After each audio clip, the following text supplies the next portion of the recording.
वैद्य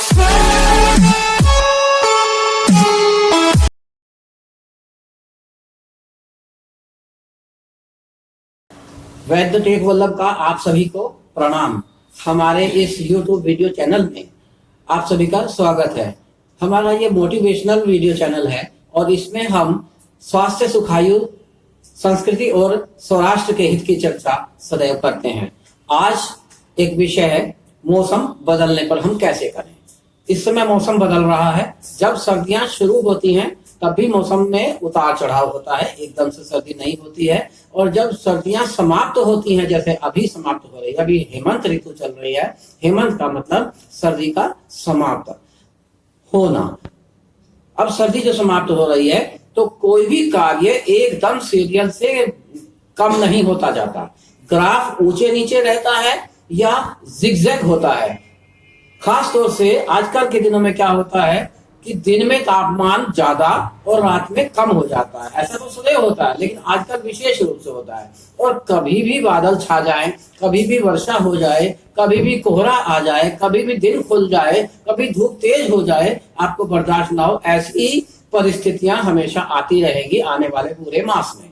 और यही परिस्थिति आपको रोग पैदा करती है। कैसे रोग पैदा करती है कि जब आप यह सोचते हैं कि इस समय धूप निकल रही है और हम अपने काम पर निकल रहे हैं, आप पूरे तन पर पूरे कपड़े पहनकर नहीं निकलेंगे और जब शाम तक या किसी भी समय अचानक मौसम खराब हो जाएगा, खराब नहीं हो जाएगा, मैं कहूंगा कि सर्दी का काल बढ़ जाएगा। या शाम को नॉर्मली जब हम निकलते हैं, सुबह धूप होती है, शाम को जब घर में वापस लौटते हैं काम पर से, शाम को 5 बजे के बाद, 6 बजे के बाद, 7 बजे के बाद, 8 बजे का, कुछ लोग 10 बजे जब तक ड्यूटी करते हैं, रात में आते हैं, तो उनको उस समय सर्दी हवा पर ज्यादा लगती है। और अगर उस समय आपके तन पर पूरा कपड़ा नहीं है तो आपको उस सर्दी का मुकाबला करना पड़ेगा। और आपका शरीर क्योंकि कपड़े कम हैं, उसको उस शीत लहर को सहन करने के लिए तैयार नहीं होता है। लिहाजा वो शीत लहर आपको स्वास्थ्य के लिए हानिकारक होती है, वो असात्मता पैदा करती है। उससे आपको सर्दी, खांसी, जुकाम, बुखार कुछ भी हो सकता है, सर दर्द हो सकता है और कभी हो सकती है। रात को आपको अनिद्रा हो सकती है। अनिद्रा का मतलब नींद पूरी तरह नहीं ले पाए आप, बेचैनी किसी तरह की रह सकती है। या आपको रात को देर तक खाना खाएं और तुरंत सो जाएं, उससे भी आपको विकार पैदा हो सकता है। तो आज का विषय ये कि हम सर्दी को कैसे झेलें। मेरा निवेदन आप सभी से ये है, विशेषकर बच्चों से भी है, कमजोर लोगों से, बूढ़ों से और दुबली महिलाओं से भी यह निवेदन करता हूं कि पूरा कपड़ा पहने। यदि आप पूरा कपड़ा पहन करके निकलते हैं सर्दी के हिसाब से और आपको कहीं गर्मी लगती है या आप धूप में बैठते हैं या काम करते चलते हुए आपको गर्मी लग जाती है, उस समय आप कुछ देर के लिए एक वस्त्र उतार सकते हैं। कोट अगर जैकेट आपने पहना है तो उसको आप निकाल के रख सकते हैं कहीं। लेकिन जैसे ही आप वहां से लगे घंटा आध घंटे में, जैसे ही आपको लगे कि धूप अब समाप्त हो गई है या अब रेस्ट हमको मिल गया है, तो तुरंत उसको डाल लीजिए। और डालने से क्या होगा कि अगर आपने तन पर कपड़े ज्यादा पहने हैं, मान लीजिए आवश्यकता आपको इतने कपड़े की पहनने की नहीं है, आपने इनर भी डाला है, आपने शर्ट भी गर्म डाली है, आपने स्वेटर भी डाला है, आपने कोट भी डाला है, तो ठीक है, इतना ही मौसम में आप डालिए ना। अगर आपके तन पर कपड़ा अधिक होता है तो आपको क्या होगा, मेहनत करने से या धूप में बैठने से या धूप दिन का तापमान ज्यादा बढ़ने से आपको पसीना महसूस हो सकता है, गर्मी महसूस होते हुए। लेकिन इस गर्मी महसूस होने का, इस पसीना आने का आपको कोई भी हानि नहीं है। ये स्वास्थ्य के लिए फायदेमंद है, लाभकारी है, गुणकारी है। आप जब पसीना आएगा तो आपका शरीर खुलेगा, आप पीड़ा रहित होंगे। अगर शरीर में आपको कोई पीड़ा है, कोई दर्दें हैं, तो वो निकल जाएंगी। आप शरीर को हल्का महसूस करेंगे। इसलिए पसीने से कभी भी नहीं डरिए। पसीना आने से चर्बी भी आपकी कम होती है और दुबले आदमी को भी पसीना आने का कोई नुकसान नहीं है और भारी व्यक्ति को भी पसीना आने का कोई नुकसान नहीं है। यदि आपको ऐसे में, जैसे मैंने कहा, शाम को लौटते वक्त या किसी भी समय मौसम के बदलाव होने से, शीतलहर आने से आपको सर्दी का असर लग जाता है, यानी आपके शरीर उस शीतलहर को सहन करने के लिए तैयार नहीं है, तो आपको उस शीतलहर का जब असर होगा तो आप बीमार पड़ेंगे। सर्दी से आपको सर्दी, खांसी, जुकाम असात्मता से जो होता है वो होगा। और ऐसे में आपको गले की खराबी, आपको गले में सूजन, आपके गले में स्वर सही से न निकल, खांसी या बलगम ज्यादा होना या सांस फूलना, ऐसी कई तकलीफें हो सकती हैं। और इतना तो कम से कम होगा ही, जब आप ऐसे सर्दी महसूस करके आएंगे, रात को सो जाएंगे और सुबह आपका सिर भारी उठेगा। सिर भारी उठेगा तो आप तबीयत में हल्का महसूस नहीं करेंगे और आप काम पर नहीं जा पाएंगे तो आप पूरी तरह से आप मन से कार्य पूरे शरीर में पूर्वक नहीं कर पाएंगे।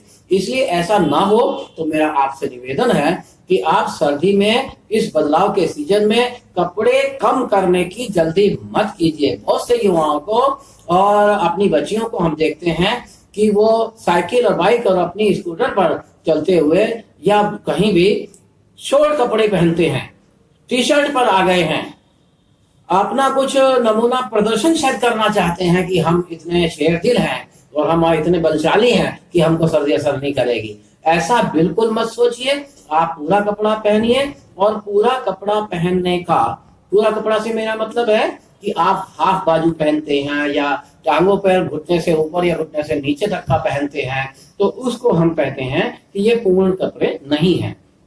अगर आप पूरा कपड़ा पहनते हैं, पूरी आसीन और पूरे पैर तक आप ढक करके चलते हैं, तो आपको मच्छर नहीं काटेंगे। बदलाव, अब सीजन आ रहा है, गर्मी का ऋतु आ रही है, तो मच्छर भी बढ़ रहा है, साथ साथ मच्छर नहीं काटेगा, किसी भी तरह का आपको इन्फेक्शन नहीं लगेगा। गर्मी के मौसम में भी आप टी शर्ट अगर नहीं पहने, हाफ बाजू नहीं पहने, पूरे कपड़े पहनेंगे, कुर्ता पजामा पहनेंगे, रात को पैंट कमीज पहनेंगे, तो आपको ट्रैक सूट पहनेंगे, किसी में भी कोई हानि नहीं है। हानि केवल यह है कि शॉर्ट कपड़े पहने, आपने हाफ बाजू पहना, आपने घुटनों से नीचे या ऊपर तक का पहना, पूरे पंजे तक का नहीं पहना, तब आपको हानि है उसकी। और इस मौसम में खास तौर से जो आजकल के बदलते सीजन में ये चर्चा मैं आपके सामने प्रस्तुत कर रहा हूं कि अपने बच्चों को निहारिए, अपने बच्चों पर ध्यान दीजिए कि वो कहीं ऐसा तो नहीं कर रहे। आप तो अपने अगर ध्यान नहीं दिया, बच्चे अगर कहीं बाहर जा रहे हैं और पूरे तन पर उन्होंने कपड़े नहीं पहने हैं, तो उनको आप ये समझ लीजिए कि खांसी जुकाम बुखार होने की या कफ रोग होने की पूरी संभावना हो जाती है। अगर बचेंगे आप तो स्वास्थ्य रहेगा। फिर से आपको एक बात और बता देता हूं कि 3 स्थान शरीर में सर्दी प्रवेश करने के लिए विशेष रूप से होते हैं, जो पहले भी हमने दूसरे वीडियोस में बताए हैं। क्या कि एक तो हमारा सिर और छाती और हमारे पैर, ये 3 स्थानों से सर्दी का प्रवेश होता है और उसका असर होता है। अगर हमने छाती खुली रखी है, यहाँ से हवा लग गई तो ठंड जल्दी लगेगी। अगर हमारे पैर हल्के हैं, जूते मोजे नहीं पहने हैं, ठंडी जमीन पर, ठंडी घास पर हम नंगे पैर चल दिए हैं, तो भी ये सर्दी की संभावना असर होने की है। और अगर हमने सिर खुला है, हमने कैप भी लगाई है और मौसम ठंडी का है, तो भी यहाँ से संभावना है। अगर आप किसी रोग से ग्रस्त हैं, कफ रोग से, तो खांसी, सांस या सिर दर्द, किसी रोग से आप इनमें से अगर आप ग्रसित हैं, तो आपको बहुत ज्यादा ध्यान देने की आवश्यकता है। अभी भी आपको एक और चीज बता देता हूं, सुबह जब आप अगर उठें तो एकदम से आवेश में जल्दी से द्रुत गति से आप बिस्तर नहीं छोड़िए, हड़बड़ा के मत उठिए। आपको क्या करना है, बिस्तर में 2 मिनट, 4 मिनट, 5 मिनट बैठना है। बैठने के बाद आप सिर मलिए, कैप डालिए और वस्त्र पूरे डालिए, तब आप कमरे से बाहर निकलिए। ऐसा करने से आप सर्दी से बच सकेंगे। अगर आपको इस तरह का कोई रोग है तो भी ऐसा आवश्यक है, और अगर आपको ऐसा कोई रोग नहीं है तब भी सर्दी से बचना आवश्यक है। अगले ऋतुओं में, अगले वीडियोस में अन्य विषय रखेंगे। आज के लिए इतना ही। मैं चाहता हूं कि आप सभी लोग स्वस्थ रहें, सुखी रहें। आयुर्वेद अमृता नाम, ऐसा चरक महर्षि ने अपनी चरक संहिता में लिखा है। आयुर्वेद अमृता नाम, आयुर्वेद में अमृत है, इसको अपनाइए। और आयुर्वेद आपको स्वस्थ रहने की जीवन कला सिखाता है। आपको कोई रोग ना आए, यह बात हम बताते हैं, और इसी बात को दृष्टिकोण रखते हुए हम यह वीडियो अब प्रसारित कर रहे हैं। हमारे वीडियो चैनल में आपका स्वागत है। अगर आपको हमारा वीडियो पसंद आए तो आप इसको शेयर करिए, लाइक करिए और घंटी का बटन अवश्य बताइए। अगर आप कोई जानकारी चाहते हैं तो हमारे नंबर पर हमारे संपर्क कर सकते हैं। हमारा नंबर है 9897000364 9897000364। अगर आपको हमारा वीडियो पसंद आता है तो पुनः प्रार्थना कि आप लाइक करिए, शेयर करिए और घंटी बटन बजाइए। आप सभी को प्रणाम।